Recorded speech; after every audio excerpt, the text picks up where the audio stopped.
ያው ችግሩ ከአንድ አካባቢ ብቻ የመጣ አይደለም። ችግሩ የጋራ ነው። ሰፋ አድርገን ማየት መቻል አለብን። መቼም የሃይማኖት ሀገር ነው ያለነው፣ ኢትዮጵያኖች ነን።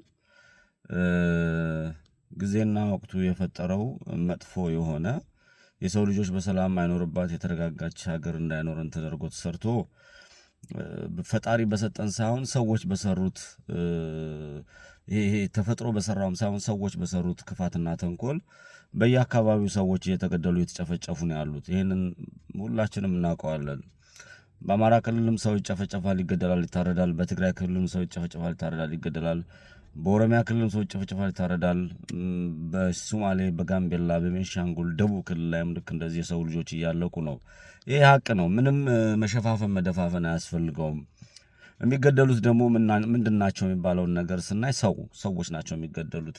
ሰው ማለት ሰው የሆነ ነው፣ ሰው የሌለለት የሚለውን አባባል መውሰድ ያስፈልጋል። ስለዚህ ሰዎችን እየጨፈጨፍን እየገደልን ባለንበት ወቅት የሰዎችን ህመም የሚታመሙ ለራሳቸው ዩኒክ ሆነው የሚወጡ የሰው ስቃይና መከራ የሚያንገበግባቸው ሴራና ተንኮል የማይገባቸው ስለ እውነት የሚቆሙ አቋም ያላቸው ሰዎች ዋጋ ይከፍላሉ። እኔ እውነት ለመናገር ታዬ ደንደአ በአንዳንድ ነገሮቹ አይጥመኝም። ያስተላለፋቸው መልእክቶች አሉ። በነበረበት ወቅት መቼም ከቀበሮ ጋር ስትሰለፍ እንደ ቀበሮ ስትጮህ ነው ቀበሮን የምትረዳው። ቀበሮች መሃል ከሆንክ እንደ ቀበሮ መጮህ አለብህ።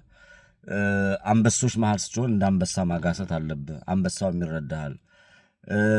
አህዮች መሃል ስትሆንም ልክ እንደ አህያ ማናፋት አለብህ። ውሾች መሃል ስትሆን እንደ ውሾች መጮህ አለብህ። ይሄ ግን ያንተን ማንነት እዛ ጋር ፈትነ ንጥር ብለህ የምትወጣበት የምትፈተንበት ቦታ ይሆናል። ከዛ ከውሾችና ከውሾችና ከአህዮች ወይም ደግሞ ከተኩላዎች ከቀበሮች መካከል እንደ አህያም ከሚጮሁት መካከል ነጥረህ ወጥተህ ይሄ ሰዋዊ አይደለም የሚለውን ነገር ውስጥ ሳይቀበለው ስትናገርና ዋጋ ስትከፍል አይ ሪስፔክት አከብራለሁ። የሰራኸውን ስተት አሁን የምከፍልለት ዋጋ ያካክስልሃል። ታዬ ደንደአ የኦሮሞ ብሔር ተወላጅ ነው። ከኦሮሞ ህዝብ ጋር ችግር የለብንም። አማራ እንደ አማራ እኔ አማራ ነኝ። ከኢትዮጵያ ጋርም ከኦሮሞ ህዝብ ጋርም ከትግሬም ከወላይታ ከቤኒሻንጉል ከሁሉም ጋር ችግር የለብኝም። ችግር ያለብኝ ከሚጨፈጭፉ ከሚገሉ እቅድ አድርገው አንስተው መንጋ እያሰለፉ ንጹሐን ከሚያስጨፈጭፉ ሰዎች ጋር ነው እና የታዬ ደንደአ በስር መማቀቅ እኔ ተቀባይነት የለውም። የስርዓቱ እውነትም ጨፍጫፊ ገዳይ ሁሉም ኢትዮጵያኖች በጋራ ቆሞ ማውረድ የሚገባቸው ስርዓት እንደሆነ የሚያስረዳ ነው ብዬ አስባለሁ። የምክር ቤት አባል የነበረው ማን ነው?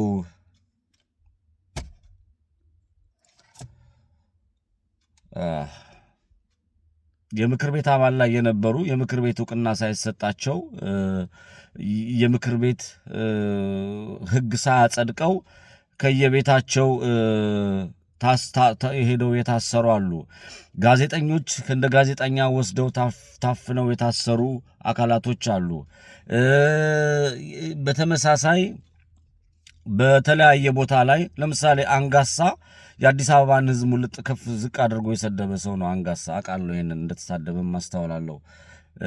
አንጋሳን ብድግ አድርገው ያሰሩት ያነሳው የተናገረው ያስቀመጠው ጥያቄ አለ።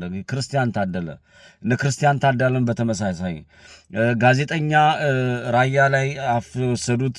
ልክ እንደዚህ በተመሳሳይ በርከት ያሉ ጠቅሰን የማንጠይቃቸው እነ ዮሐንስ ቧያለው ሌሎቹም ከአህዮች ጋር ሆነው እንደ አህያ ሲጮሁ የአህዮቹ አካሄድና ወይም ደግሞ የነዚህ የተኩላዎቹ አካሄድ ስላልጣማቸው ይሄ ትክክል አይደለም፣ ከህዝባችን ጎን እንቆማለን ብለው አደባባይ ወጥተው ሲናገሩ በየጊዜውና በየሰዓቱ ዋጋ እንዲከፍሉ ተደርጎ ከቤተሰቦቻቸው ተበትነው ወደ እስር ቤት ገብተዋል።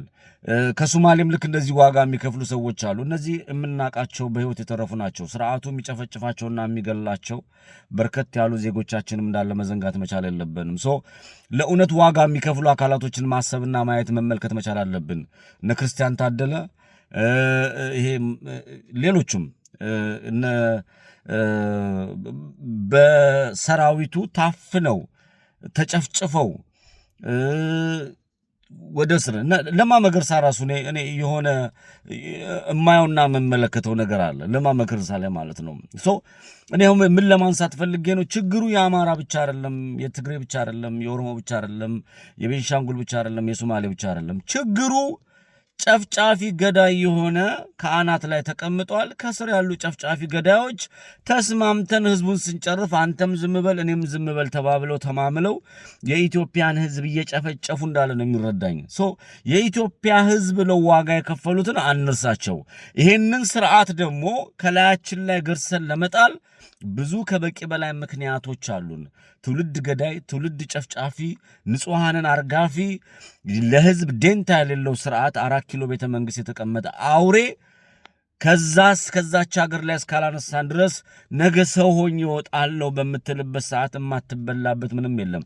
የታፈኑ አፋቸውን የዘጉ ሰው እንሆናለን ብለው ብቅ ሊበሉ የሚችሉ በርከት ያሉ ሰዎች አሉ። ለኢትዮጵያ እንታገል፣ ሀገራችን ጠብቃት፣ ንጹሐንን ጠብቅ። ቴንኪው